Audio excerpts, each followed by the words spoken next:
तुम्ही एक पिक्चर बघितलाय जय भीम? बघितलाय का? नाही त्यात काय करतात बघितलंय का? नमस्कार, तुमच्या सर्वांचं स्वागत करतो आपल्या या चॅनल. मित्रांनो, जय भीम हा चित्रपट तुम्ही सर्वांनी पाहिलाच असेल. गेल्या काही वर्षापूर्वी तो चित्रपट आला होता आणि संपूर्ण सोशल मीडिया त्यासोबत चित्रपटगृह आणि त्यासोबत संपूर्ण देशामध्ये त्या चित्रपटाने मोठ्या प्रमाणात धुमाकूळ घातली होती. परंतु मित्रांनो, रोहित पवार यांनी आता जय भीम चित्रपटाबद्दल एक मोठं वक्तव्य केलंय, ज्यामुळे या गोष्टीची मोठ्या प्रमाणात चर्चा होताना दिसत आहे.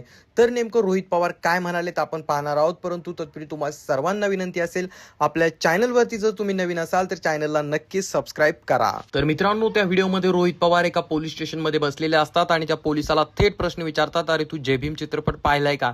त्यावरती तो पोलीस नाही म्हणतो. तर त्या ठिकाणी बोलत असताना रोहित पवार म्हणताय की त्या चित्रपटामध्ये जे आहे कोणीतरी वेगळाच गुन्हा करतो, कोणीतरी वेगळाच चोरी करतो. परंतु त्या ठिकाणी ते जे पोलीस असतात ते काय करतात, त्या ठिकाणी त्यांना घाबरणाऱ्या लोकांना ते पकडतात.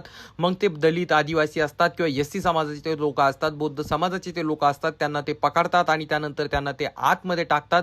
आणि अशा प्रकारचं काम जणू काय तुम्ही सुद्धा करताय, असं थेट त्यांनी पोलिसांना त्या ठिकाणी प्रश्न केला. पोलिसांना सांगितलं, तुम्ही देखील तसंच वागत आहात किंवा तुम्ही देखील तेच करत आहात, असं त्या ठिकाणी थेट रोहित पवार यांनी पोलीस स्टेशनमध्ये जाऊन पोलिसांना सांगितलं. तर मित्रांनो, या ठिकाणी जे आहे थेट एका प्रकरणामध्ये पोलिसांची भूमिका संशयास्पद आहे आणि त्या ठिकाणी जे कोणी गोरगरीब जनता होती त्यांच्यावरती अन्याय अत्याचार करण्याचं काम पोलिसांकडनं करण्यात आलं.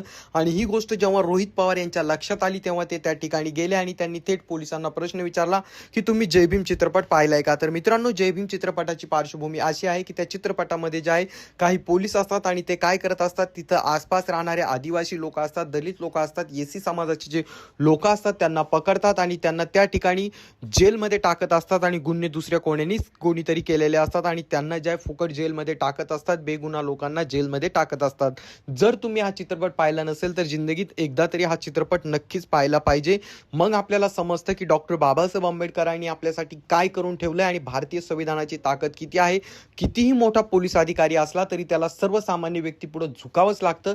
याची प्रचिती जय भीम चित्रपटामध्ये देण्यात आलेली आहे आणि त्या ठिकाणी एका महिलेवरती अन्याय अत्याचार होतो, तिच्या नवऱ्याला जेलमध्ये त्या ठिकाणी बंदिस्त करण्यात येतं आणि पोलीस तिला धमकावत असतात. तेव्हा अक्षरशः एक वकील फोन करतो, म्हणजे त्या चित्रपटातील जो मेन कॅरेक्टर आहे तो फोन करतो आणि त्या ठिकाणी पोलिसांना त्या महिलेला प्रोटेक्शन देत घरी सोडायला लावतो. तर याबाबत तुमच्या सर्वांचं मत काय आहे आणि रोहित पवार यांनी योग्य भूमिका घेतली की यावरती तुमचं काय मत आहे, खाली कमेंट करून नक्कीच सांगा. आपल्या चॅनलवरती नवीन असाल तर चॅनलला सबस्क्राईब करायला मात्र विसरू नका. तुम्ही एक पिक्चर बघितलाय जय भीम?